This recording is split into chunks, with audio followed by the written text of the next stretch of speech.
Hai semuanya, perkenalkan nama saya Selvi Regita Cahyani dari kelas 4A dengan NIM 25012112667. Saya dari Fakultas Kesehatan Masyarakat Universitas Diponegoro. Di sini saya akan menjelaskan bagaimana sih atau apa sih bencana tanah longsor itu dan bagaimana mitigasi terhadap pra, saat, dan juga pasca bencana tanah longsor. Tanah longsor adalah salah satu jenis bencana alam yang kerap terjadi di Indonesia selain gempa bumi, banjir, kekeringan, dan angin topan. Badan Nasional Penanggulangan Bencana atau BNPB mendefinisikan tanah longsor sebagai salah satu jenis gerakan massa tanah atau batuan yang menuruni atau keluar lereng akibat terganggunya kestabilan tanah atau batuan penyusun lereng. Sebelumnya, yuk kita lihat cuplikan video berita-berita mengenai tanah longsor. Saudara Badan Penanggulangan Bencana Daerah Kota Semarang mengungkapkan bencana hidrometeorologi mengalami peningkatan sepanjang tahun 2022.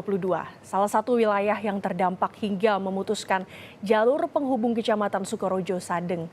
Lalu bagaimana upaya pemerintah Kota Semarang untuk menanggulangi bencana hidrometeorologi di saat curah hujan mulai meningkat? Ini karena longsor itu. Sejak Januari hingga pertengahan November 2022 telah terjadi sebanyak 110 bencana tanah longsor di Semarang, Jawa Tengah. Tersebar di sejumlah wilayah seperti Banyumanik, Tembalang, Semarang Barat, Ngalian, Gajah Mungkur, Candisari, dan Gunung Pati. Sejauh ini belum ada kerugian non-materi. Namun, salah satu distrik yang terdampak tanah longsor terparah, yakni Kecamatan Sukorejo Sadeng, Gunung Pati, hingga memutuskan jembatan Bendosari. Saudara, saat ini saya berada di Jembatan Bendosari yang merupakan jalur penghubung dua kelurahan, Kelurahan Sukorejo dan juga Sadeng, Gunung Pati, Semarang, Jawa Tengah. Kawasan ini menjadi kawasan patahan sesar yang terdampak longsor. Jembatan penghubung antar kecamatan ini dibangun dengan tak mempertimbangkan sejumlah faktor pendukung. Faktor alam, apalagi di daerah lokasi tersebut itu daerah patahan, tanahnya gerak, nah itu penyebab semuanya pastinya akan terjadi seperti itu. Makanya sejak tahun lalu kita itu sudah mau menangani secara darurat ya, penanganan darurat, insidentil kasarannya gitu. Waktu masih ambles awal-awal gitu kita udah mau mulai gini, tetapi baru seminggu kita baru mau mempersiapkan materialnya yang untuk penanganan darurat, kita ke lokasi kok makin parah gitu. Terkait dengan banyaknya tanah longsor yang terjadi hampir setiap hari di Semarang, Badan Penanggulangan Bencana Daerah BPBD Kota Semarang mendorong diterbitkannya sebuah regulasi pembangunan permukiman. Untuk regulasi memang ini khususnya terkait dengan longsor. Memang di Kota Semarang ini hampir tiap hari ada kejadian longsor. Nah ini juga mayoritas ada di pemukiman sehingga kami akan berencana dan berupaya untuk ada payung hukum supaya kejadian tersebut tidak selalu terjadi. Mungkin dengan perda nanti akan kami dorong dengan perda, mudah-mudahan bisa terakomodir. Karena sekarang wilayah-wilayah merah, kuning, hijau itu walaupun hijau belum tentu lahan tersebut bebas dari potensi bencana. Sejumlah tanah longsor di Kota Semarang disebabkan oleh adanya pergerakan dari sesar yang membuat batuan di sekelilingnya menjadi rapuh. Sesungguhnya bencana dapat diantisipasi untuk meminimalisir korban jiwa dan juga kerugian materi. Namun hal ini bergantung bagaimana pihak otoritas tempat merancang dan juga merencanakan sebuah inovasi untuk bisa menekan dampak destruktif dari bencana itu sendiri. Satu kampung tertimbun tanah longsor di Desa Pangkalan, Kecamatan Serasan, Kabupaten Natuna, Kepulauan Riau. Longsor diakibatkan curah hujan tinggi selama 2 hari terakhir.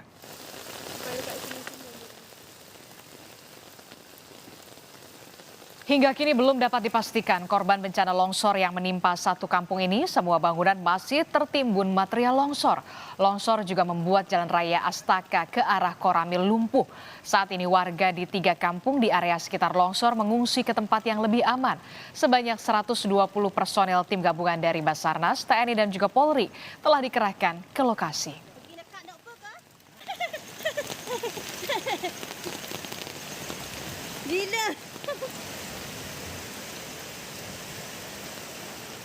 Saudara, sedikitnya ada 40 rumah warga yang tertimbun tanah longsor yang terjadi di Genting, Desa Pangkalan, Kecamatan Sarasan, Kabupaten Natuna pada Senin 6 Maret kemarin.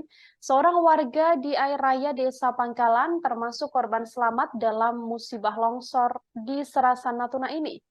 Ia mengatakan bahwa kejadian longsor tersebut terjadi sekira pukul 11:05 waktu Indonesia Barat. Air Raya merupakan salah satu kampung di Desa Pangkalan yang bersebelahan dengan Genting lokasi longsor. Warga bernama Nisa ini mengaku saat kejadian mendengar suara gemuruh akibat tanah runtuh dari bukit di atas permukiman milik warga. Nisa menjelaskan bahwa suara gemuruh tersebut tampak seperti suara gemuruh mirip suara pesawat. Dengan wajah cemasnya, Nisa menceritakan sesaat sebelum longsor, ia tengah menyapu halaman rumahnya. Tiba-tiba saja terdengar suara gemuruh dan ia melihat banyak orang-orang yang berlari. Puluhan warga banyak yang tak bisa selamat dan langsung tersapu longsor. Faktor penyebab tanah longsor antara lain tingginya curah hujan, lereng terjal, tanah yang kurang padat dan tebal, struktur batuan yang kurang kuat, getaran, erosi, hutan gundul, dan jenis tata lahan. Dampak terjadinya tanah longsor diantaranya menimbulkan korban jiwa, kehilangan tempat tinggal, banyaknya infrastruktur yang rusak dan tertimbun oleh tanah longsor, trauma psikis, perekonomian terhambat, sanitasi lingkungan buruk, timbulnya berbagai macam penyakit seperti dermatitis kulit. Mitigasi bencana tanah longsor. Mitigasi pada prabencana tanah longsor adalah kegiatan antisipasi terjadinya bencana dan mengurangi risiko dampak bencana. Misalnya ada kegiatan sosialisasi dan pelatihan petugas seperti manajemen gizi bencana, penyusunan rencana kontingensi kegiatan gizi, konseling menyusui, pengumpulan data awal rentan bencana, dan sebagainya. Mitigasi saat bencana tanah longsor antara lain memberikan makanan kepada pengungsi yang bertujuan agar pengungsi ini tidak lapar dan dapat mempertahankan status gizinya. Kemudian menganalisis hasil RHA dan juga mengawasi pendistribusian bantuan bahan makanan.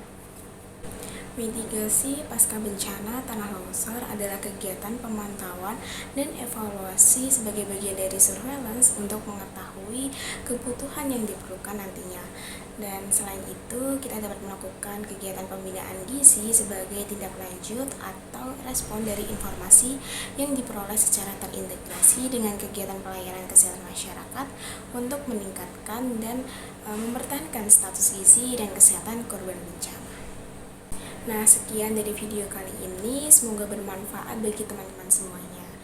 Mungkin dari saya ingin mengucapkan maaf apabila terdapat salah kata dalam pengucapan selama pembuatan video ini.